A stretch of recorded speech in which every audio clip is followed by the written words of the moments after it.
Hey, Nolan, do you have a minute? Hey, I've always got time for you, Mike. What's up today? Well, it's my turn to vent on this call. Last week or last couple of weeks ago, you called and you said that you had something that you wanted to get off your chest. I had a situation yesterday that, as you know, I just relocated up to upstate New York here, and we had to go to the grocery store. And what happened was there was one cashier, and the line kept building. And we were probably, 5th or 6th in line.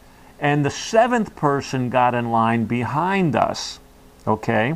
Yeah. And that's when they opened up the second cashier. I already know what you're going to tell me. Yeah, and lickety-split, number 7 shoots over there. So now it's number 1. And I look around, and I'm saying, wait a second, there's something wrong with this.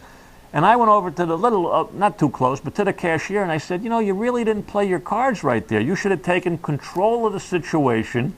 Come on over to get number 2 or 3 or 4 and guide them over before the mayhem kicked in. Makes me crazy. It makes me. I'm glad you said that, because it made me a little bit crazy, and I got over it, and I didn't create a scene.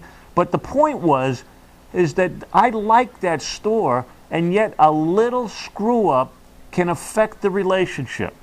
Oh man, boy, you really brought up a big subject today, because I'm sure that the cashier wasn't completely aware of what was going on and didn't think anything of it, because sometimes when you're at your job, you stop thinking like a consumer. But every one of us are consumers, every one of us are customers, and if we all thought of things a little bit more from the customer point of view, we'd probably make some different choices throughout the day.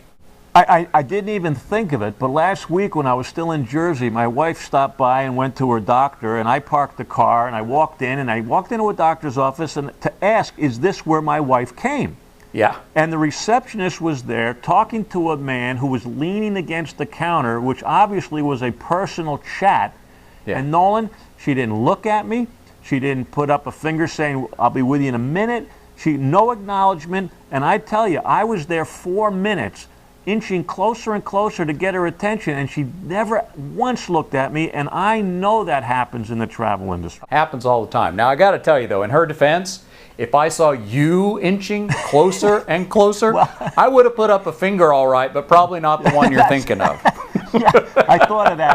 I set myself up, and I also had my computer bag, and I think what happened, she says, oh, here's a guy selling something, and she ignored me because she thought I was a salesperson, which brings up another point to remember today, is that people have a negative knee-jerk response to salespeople because they expect us to hawk something. Yeah, that's absolutely right. And so don't be a salesperson, be a consultant. Be a consultant. You started this story by telling me that you just moved to this town and it's your favorite grocery store. So I'm going to guess that you go there fairly often.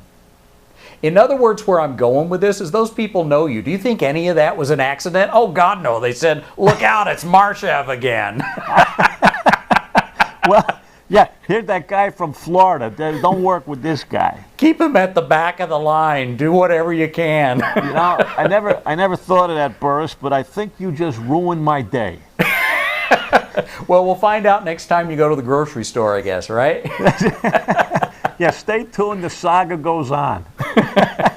Well, hey, thanks for sharing your beef of the day with me. I'm always here when you need to vent, man. Okay, Nolan, thanks, man. All right, see you later. Okay, bye.